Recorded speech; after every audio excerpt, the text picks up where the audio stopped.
Good morning, everyone. It's Thursday, a little bit cooler today.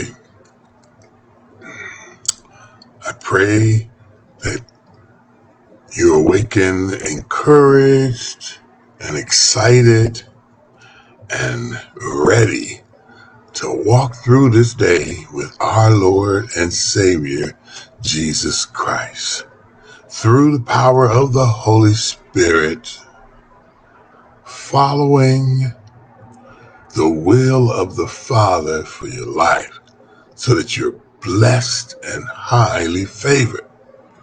Amen, amen. All right. Today we continue our lesson titled Prayer for Restoration, where we're studying the prayer of Nehemiah for his people. And today we're in section 2b, which is titled Redemption and Restoration, from Nehemiah chapter 1, verses 8 through 11. But before we get started, let's say good morning to our Father, our Lord and Savior, and the Holy Spirit. Dear Father in heaven, we come here this morning knowing that you are the one true God, the creator of heaven and earth, and your Son, Jesus Christ, reigned and walked this earth and fulfilled your will without error. Perfect walk, innocent walk, victorious walk. Through the power of your Holy Spirit, Jesus walked this earth and did not sin. And then distributed mercy upon this planet by his free will offering of his life for us. Father, your plan is perfect. All that you do is perfect. I agree in my spirit with everything that you speak, every word, every lesson. I praise you for your wisdom, Lord. I praise you for your attributes, your mercy, your grace, your goodness, your kindness, your gentleness, your meekness, your long suffering. Lord, I praise you for who you are.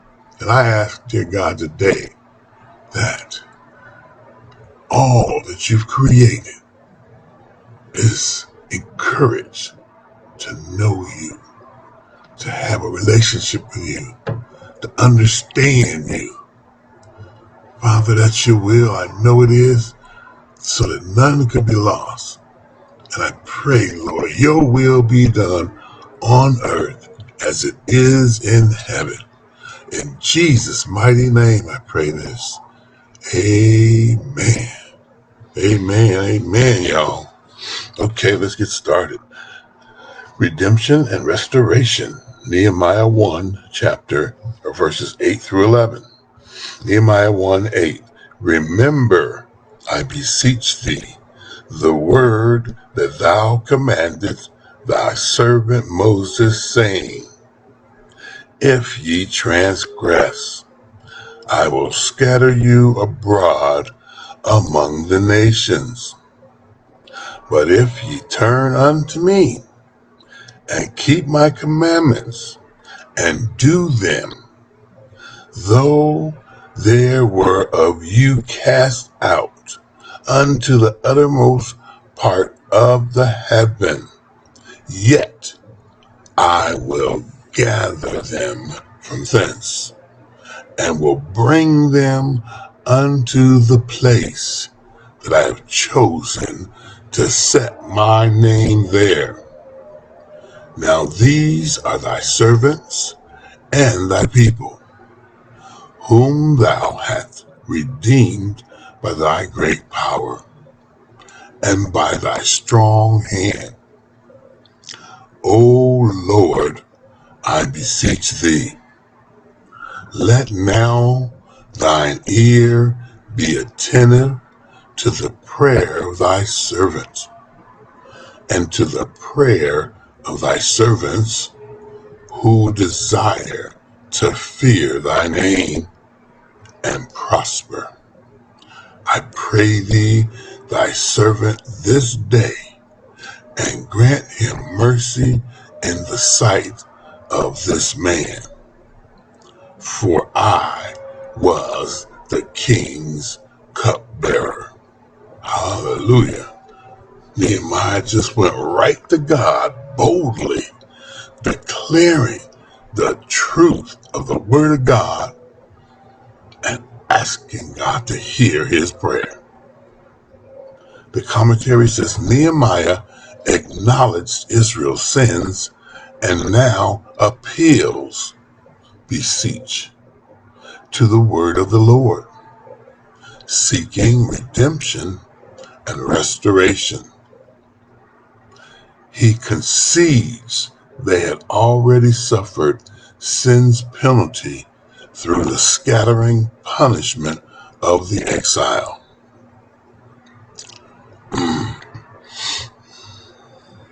Quoting Deuteronomy 30:1-5, which foretold the exile approximately 1,000 years earlier, a once mighty nation of warriors and spiritual leaders had been reduced to slaves and servants of foreign nations. The majestic temple had been desecrated and destroyed. Jerusalem was now inhabited by non-covenant people. There was no David to lead an overthrow. Israel had been severely humbled, but they had been repeatedly warned. Sin blinds people to its consequences and culmination. Verse 9 appeals to the promise of restoration when Israel returns to God and his ways. This is the term for repentance, literally turn back. The imagery is that of one traveling down a road, unfaithful, verse 8, realizing it is the wrong course and determining to return to the right direction. However, turning away from sin is insufficient. People must turn to God. They must keep God's commandments and do them. At first, this seems redundant. However, there are two important concepts connected to the commandments. Keep reveals the people were to guard them or treat them as something precious to be protected. They were not to be mechanically obeyed, but to be incorporated into their daily lifestyles. Proper repentance results in restoration to God's favor, presence, and promises. Nehemiah 1:10 declares to the Lord that he has redeemed Israel from the exile through mighty and powerful acts attributable to him alone. Nehemiah's prayer contains a second appeal to the one true God of majesty and power, Aduman. That includes two primary requests in emphatic language. In verse 11, first, he pleads from the very depth of his being, literally, please, please, Lord, that God will listen attentively to his prayer and those who are praying with him. Their motives are pure. They want God restored to his rightful place in the nation, and for that nation to be who he called them to be, based on the many promises of God to their ancestors.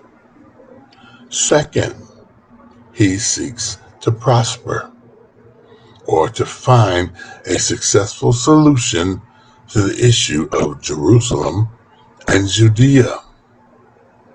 Like Esther, he clearly understands this is the reason he has been placed in his current position as the king's personal assistant, or cupbearer. Success required God working on the king of Persia as well. Nehemiah sought mercy from the king. This is not the usual term used of God's loving kindness extended to us. Thus, some suggest that Nehemiah was asking for God to melt the heart of the king because of his affection for Nehemiah. God uses the righteous in the restoration process of people. See Galatians 6:1. And nations. See Ezra 1, verses 1 and 2. Nehemiah wanted to be a vital part of that process. See Isaiah 58:12. Okay, and we have an insert here. It says, in God's hands. And it reads, a reluctant stutterer, a cowardly farmer, a young boy with a sling, a small cloud, a captured female slave, a cup-bearing servant, a cursing sailor, a torturous, unimpressive Pharisee, an unbelieving sibling, a rough piece of wood.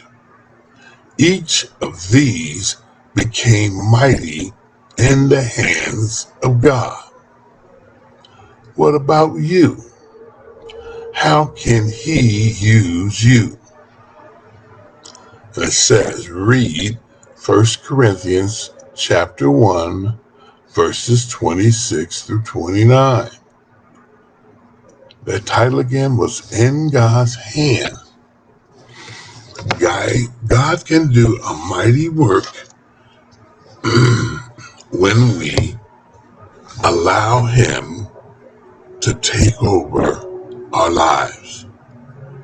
When we surrender our will to God, he can do what we deem impossible.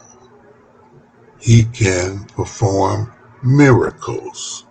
He can remove mountains.